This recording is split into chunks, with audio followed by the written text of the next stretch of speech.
প্রবাদ আছে, অঢেল ধনেও অঢেল মন থাকে না, আর শূন্য থলেতে তো ঢোলও বাজে না। বাংলাদেশের বর্তমান অর্থনীতির হালচাল যেন ঠিক সেই শূন্য থলেটির মতো। বাইরে থেকে যতই রঙিন লাগুক, ভেতরের টানাটানি। রাষ্ট্র নামক এই বিশাল যন্ত্রটি আজ এমন এক অবস্থায় এসে দাঁড়িয়েছে যেখানে আয় ব্যয়ের খাতা মিলাতে গিয়ে হিসাবরক্ষক নিজেই হাঁফিয়ে উঠেছেন। কাঙ্ক্ষিত রাজস্ব আয় নেই, এই একটি বাক্যেই যেন গোটা কাহিনীর সারাংশ লুকিয়ে আছে। কমে গেছে, কিন্তু খরচের বহর এক চুলো কমেনি। ফলে ঘাটতির অঙ্ক দিন দিন এমনভাবে ফুলে উঠছে যেন বর্ষাকালের নদী। আন্তর্জাতিক মুদ্রা তহবিলের ঋণের কিস্তিও সময় মতো পাওয়া যাচ্ছে না, কারণ শর্ত পূরণে ব্যর্থতা। অর্থাৎ বাইরের দিক থেকেও যে সহায়তার আশ্বাস ছিল, তাতেও অনিশ্চয়তার মেঘ জমেছে। ফলে সরকারের তহবিলে এখন হাত খুলে খরচ করার মতো টাকা নেই, ধারকর্জই একমাত্র ভরসা। এরই মধ্যে ব্যাংক থেকে রেকর্ড পরিমাণ ঋণ নেওয়া হয়ে গেছে, যেন সংসারের বড় ছেলে বারবার মহাজনের দরজায় কড়া নাড়ছে। উন্নয়ন সহযোগীদের কাছেও চাওয়া হয়েছে $3 বিলিয়ন ঋণ। অন্যদিকে বিশ্ববাজারে জ্বালানির দাম এমনভাবে বেড়েছে যে বেশি দামে কিনে কম দামে বিক্রি করার পুরনো নীতি আর ধরে রাখা যাচ্ছে না। বাধ্য হয়ে দেশের বাজারেও জ্বালানির দাম বাড়াতে হয়েছে, যেন নিজের ঘরের ভাত কমিয়ে অতিথিকে খাওয়ানোর দিন শেষ। এদিকে সামনে আসছে নতুন অর্থবছর, আর তার জন্য পরিকল্পনা করা হয়েছে এক উচ্চাভিলাষী বাজেট। আয় নেই, তবু খরচ চলবে, এ এক অদ্ভুত বাস্তবতা। দেশি বিদেশি ঋণের সুদ কড়ায় গণ্ডায় শোধ করতে হচ্ছে। সব মিলিয়ে রাষ্ট্র যেন এখন এক মধ্যবিত্ত পরিবারের মতো, যেখানে মাসের শেষে হিসাব মেলাতে গিয়ে গৃহকর্তা চুপচাপ বসে থাকেন। জাতীয় রাজস্ব বোর্ডের তথ্য বলছে, চলতি অর্থ বছরের 8 মাসে রাজস্ব ঘাটতি দাঁড়িয়েছে ৭১,৪৭২ কোটি টাকা।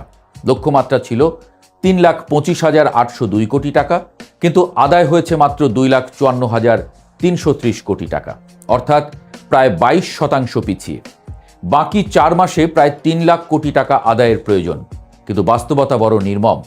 এখন পর্যন্ত কোনো মাসেই ৪০,০০০ কোটি টাকার বেশি রাজস্ব আদায় হয়নি, অথচ লক্ষ্য পূরণে প্রতি মাসে দরকার ৭৫,০০০ কোটির বেশি।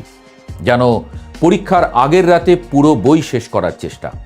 আয়কর, ভ্যাট ও আমদানি শুল্ক 3টি প্রধান খাতেই লক্ষ্য পূরণ হয়নি। আয়কর খাতে ঘাটতি সবচেয়ে বেশি। করদাতাদের বড় অংশ এখনও কর নেটের বাইরে। প্রায় ১,২৮ লাখ টিআইএনধারীর মধ্যে মাত্র ৪৬ লাখ রিটার্ন জমা দিয়েছেন। এই চিত্র কর ব্যবস্থার দুর্বলতাকে নগ্নভাবে প্রকাশ করে। অন্যদিকে আমদানি কমে যাওয়া, ব্যবসার ধীরগতি, সব মিলিয়ে ভ্যাট আদায়ও কমেছে, কিন্তু খরচ তো থেমে থাকছে না।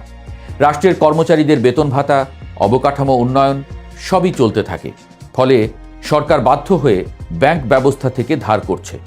বাংলাদেশ ব্যাংকের তথ্য বলছে, অর্থবছরের প্রথম 9 মাসেই ব্যাংক থেকে সরকারের ঋণ প্রায় 1,09,000 কোটি টাকা, যা পুরো বছরের লক্ষ্যমাত্রাকেও ছাড়িয়ে গেছে। শুধু জানুয়ারি থেকে মার্চ এই 3 মাসেই নেওয়া হয়েছে প্রায় 56,000 কোটি টাকা। বিশ্লেষকরা বলছেন, এই প্রবণতা অব্যাহত থাকলে বেসরকারি খাত ঋণ পাবে না, বিনিয়োগ কমে যাবে, কর্মসংস্থান থমকে যাবে, জিডিপি প্রবৃদ্ধির হারও আরও নিচে নেমে আসবে। অর্থাৎ রাষ্ট্র নিজেই এমনভাবে ঋণ নিচ্ছে যে অন্যদের শ্বাস নেওয়ার জায়গা সংকুচিত হয়ে যাচ্ছে। বিদেশি ঋণের অবস্থাও কম গুরুতর নয়। বর্তমানে দেশের মোট বিদেশি ঋণের পরিমাণ 23 লাখ কোটি টাকারও বেশি। এর মধ্যে নতুন করে প্রায় $300 কোটি ঋণ চাওয়া হয়েছে, অথচ আগামী 5 বছরে প্রায় $26 বিলিয়ন বৈদেশিক ঋণ শোধ করতে হবে, যা অতীতের তুলনায় অনেক বেশি। আইএমএফের থেকে $4.75 বিলিয়ন ঋণ নেওয়া হলেও পরবর্তী কিস্তি নিয়ে অনিশ্চয়তা তৈরি হয়েছে। শর্ত পূরণ না হওয়ায় সংস্থাটি নিশ্চয়তা দিচ্ছে না, ফলে বাজেট বাস্তবায়নে ঝুঁকি বাড়ছে। এই পরিস্থিতিতে জ্বালানির দাম বাড়ানো হয়েছে, যদিও সরকার আগে বলেছিল বাড়াবে না, কিন্তু বাস্তবতা কখনো কখনো প্রতিশ্রুতির চেয়ে শক্তিশালী। তবে এই দাম বাড়ানো যেমন সরকারকে কিছুটা স্বস্তি দিতে পারে, তেমনি মূল্যস্ফীতিকে আরও উস্কে দিতে পারে। অর্থনীতিবিদরা আশঙ্কা করছেন, এটি সরকারের জন্য নতুন মাথা ব্যথা হয়ে দাঁড়াবে। 2026-27 অর্থ বছরের জন্য পরিকল্পিত বাজেটের আকার 9.25 লাখ কোটি টাকার বেশি। নির্বাচনী প্রতিশ্রুতি, সামাজিক সুরক্ষা, নতুন বেতন কাঠামো সব মিলিয়ে ব্যয় বাড়ছে, কিন্তু আয় সেই হারে বাড়ছে না। ফলে বাজেট ঘাটতি জিডিপির প্রায় 5% পৌঁছতে পারে। ব্যয়ের বড় অংশ এখন ঋণের সুদ ও ভর্তুকিতে চলে যাচ্ছে। চলতি অর্থ বছরে সুদ পরিশোধে বরাদ্দ ছিল প্রায় 1,22,000 কোটি টাকা। আগামী বছর তা আরও বাড়বে। জ্বালানি খাতে ভর্তুকিও বাড়ছে। এর সঙ্গে যুক্ত হয়েছে উন্নয়ন ব্যয়। বিশ্লেষকরা সতর্ক করছেন, এই পরিস্থিতি অব্যাহত থাকলে দেশ ঋণের ফাঁদে পড়তে পারে। রাজস্ব আয় বাড়ানো, কর ব্যবস্থার আধুনিকীকরণ, কর ফাঁকি রোধ এসব এখন সময়ের দাবি। ব্যবসায়ী মহলও উদ্বিগ্ন। অতিরিক্ত ব্যাংক ঋণ অর্থনীতিকে ক্ষতিগ্রস্ত করবে বলে তারা মনে করছেন। গবেষকরাও বলছেন, ঋণ নেওয়া প্রয়োজন হতে পারে, কিন্তু সেটি যেন ফাঁদে না পরিণত হয়। এদিকে সামষ্টিক অর্থনীতির উপরে চাপ বাড়ছে। আমদানি ব্যয় বাড়ছে, রপ্তানি আয় কমছে। রেমিটেন্স ঝুঁকিতে, ফলে চলতি হিসাবে ঘাটতি বাড়ছে। আর্থিক খাতেও সংকট। কয়েকটি ব্যাংক টিকিয়ে রাখতে তারল্য সহায়তা দিতে হচ্ছে। এখন মূল্যস্ফীতি 8%-এর উপরে। মানুষের ক্রয় ক্ষমতা কমে গেছে। নিম্ন আয়ের মানুষ সবচেয়ে বেশি ক্ষতিগ্রস্ত।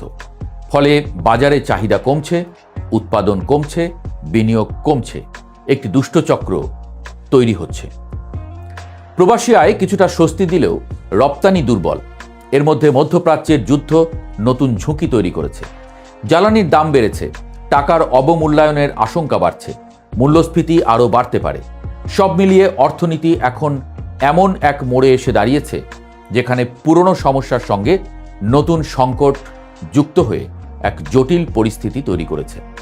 এই পরিস্থিতি থেকে বের হতে হলে প্রয়োজন সুসংগঠিত নীতি, কাঠামোগত সংস্কার এবং সবচেয়ে বড় কথা, আস্থা পুনরুদ্ধার।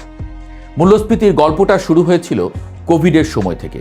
তারপর নানা ঘাত প্রতিঘাতে তা এখনও উচ্চ পর্যায়ে। বর্তমানে মূল্যস্ফীতি 8.71%, আর মজুরি বৃদ্ধির হার 8.09%। অর্থাৎ মানুষের আয় যতটা বাড়ছে, ব্যয় তার চেয়ে দ্রুত বাড়ছে। ফলে বাস্তব আয় কমে যাচ্ছে। মানুষ খরচ কমাচ্ছে, সঞ্চয় বাড়াতে চাইছে। এতে বাজারে চাহিদা কমছে, উৎপাদন কমছে, বিনিয়োগ কমছে। একটি চক্র তৈরি হয়েছে, যার মধ্যে অর্থনীতি নিজেই ঘুরপাক খাচ্ছে। এখানেই আসে সরকারের বড় দ্বন্দ্ব। মূল্যস্ফীতি কমাবে না কর্মসংস্থান বাড়াবে? কারণ এই দুইয়ের মধ্যে সম্পর্কটা অনেকটা বাচ্চাদের দুই পেশে দোলনার মতো। একদিকে চাপ দিলে অন্য দিক উঠে যায়। মূল্যস্ফীতি কমাতে সুদের হার বাড়াতে হয়, তাতে বিনিয়োগ কমে, কর্মসংস্থান কমে। আবার কর্মসংস্থান বাড়াতে অর্থের যোগান বাড়ালে মূল্যস্ফীতি বাড়ে। ফলে সরকার যেন একসঙ্গে দুই দিক সামলানোর চেষ্টা করছে, যা সহজ কাজ নয়। এই অবস্থায় বিশেষজ্ঞরা বলছেন, এখনই প্রবৃদ্ধির পেছনে ছোটা ঠিক হবে না। আগে দরকার স্থিতিশীলতা। কারণ ভিত্তি দুর্বল থাকলে প্রাসাদ যত উঁচুই হোক, টিকে থাকে না। টানা 3 বছর জিডিপি প্রবৃদ্ধি কমেছে। 2024-25 অর্থ বছরে তা নেমে এসেছে 3.49%। এই বাস্তবতায় শুধু বড় লক্ষ্য ঘোষণা করলেই হবে না, প্রথমে মাটি শক্ত করতে হবে। এদিকে দারিদ্র আবার মাথা তুলেছে। বিশ্বব্যাংকের হিসাবে দারিদ্র্যের হার এখন 21.2%। অর্থাৎ প্রায় 3,60,00,000 মানুষ দারিদ্র্য সীমার নিচে। মানুষের আয় কমেছে, জীবনযাত্রার ব্যয় বেড়েছে। ফলে নতুন করে দারিদ্র্যের সংখ্যা বাড়ছে। প্রবৃদ্ধি থাকলেও তার সুফল সবার কাছে পৌঁছাচ্ছে না। এটাই সবচেয়ে বড় সমস্যা। আয় বৈষম্য এখন এক বড় মাথা ব্যথা। দেশের মোট আয়ের বড় অংশ এখন অল্প কয়েকজনের হাতে কেন্দ্রীভূত। অনুপাত প্রায় 0.50 ছুঁই, যা উচ্চ বৈষম্যের ইঙ্গিত দেয়। মধ্যবিত্তের অংশ কমে যাচ্ছে, ফলে ভোক্তা চাহিদাও কমছে। অর্থনীতির গতি স্লথ হয়ে পড়ছে। কর্মসংস্থানের চিত্র আরও উদ্বেগজনক। বিপুল সংখ্যক তরুণ শ্রমবাজারে প্রবেশ করলেও পর্যাপ্ত চাকরি তৈরি হচ্ছে না। যারা কাজ পাচ্ছেন তাদের অনেকেই কম উৎপাদনশীল খাতে যুক্ত হচ্ছেন। শিল্প খাত বাড়লেও সেখানে কর্মসংস্থান বাড়ছে না। এক ধরনের কর্মসংস্থানহীন প্রবৃদ্ধি। বিনিয়োগের ক্ষেত্রে সবচেয়ে বড় বাধা এখন আস্থাহীনতা। জ্বালানি সংকট, নীতিগত অনিশ্চয়তা, সব মিলিয়ে উদ্যোক্তারা দ্বিধায় আছেন। ফলে নতুন বিনিয়োগ আসছে না, পুরনো বিনিয়োগও থমকে যাচ্ছে। জ্বালানি খাত এখন সবচেয়ে বড় ঝুঁকির জায়গা হয়ে উঠেছে। গ্যাস সংকটে কারখানা চালু করা যাচ্ছে না। আন্তর্জাতিক বাজারে দাম বাড়ায় সরকারকে বেশি দামে জ্বালানি কিনতে হচ্ছে। দাম বাড়ালে মূল্যস্ফীতি বাড়বে না, বাড়ালে ভর্তুকির চাপ বাড়বে। উভয় সংকট। এই পরিস্থিতিতে সুদ হার কমানো নিয়েও বিতর্ক আছে। উদ্যোক্তারা কমাতে চান, কিন্তু অর্থনীতিবিদরা সতর্ক করছেন, এখনই সুদ হার কমালে মূল্যস্ফীতি বাড়তে পারে। ফলে সরকারকে খুব সতর্কভাবে পা ফেলতে হবে। এর সঙ্গে যুক্ত হয়েছে নির্বাচনী প্রতিশ্রুতির চাপ। সামাজিক সুরক্ষা, ভর্তুকি, ব্যাংক উদ্ধার সব মিলিয়ে ব্যয়ের পরিমাণ বাড়ছে। কিন্তু রাজস্ব আয় কম, ফলে প্রশ্ন উঠছে এই টাকা আসবে কোথা থেকে। ব্যাংক খাতের অবস্থাও নাজুক। খেলাপি ঋণের পরিমাণ বিপদসীমা ছাড়িয়েছে। রাজনৈতিক প্রভাব, দুর্বল তদারকি সব মিলিয়ে এটি এখন অর্থনীতির সবচেয়ে দুর্বল জায়গা। সংস্কার ছাড়া এই খাতকে সুস্থ করা সম্ভব নয়। সবশেষে বলা যায়, অর্থনীতি এখন এক সন্ধিক্ষণে দাঁড়িয়ে। সামনে পথ আছে, কিন্তু সেই পথে কাঁটা অনেক বেশি। স্থিতিশীলতা ফেরানো, আস্থা পুনরুদ্ধার, বিনিয়োগ বাড়ানো, এই তিনটিই এখন মূল চাবিকাঠি। আর এর জন্য প্রয়োজন সঠিক সিদ্ধান্ত, সময়োপযোগী নীতি এবং দৃঢ় রাজনৈতিক সদিচ্ছা।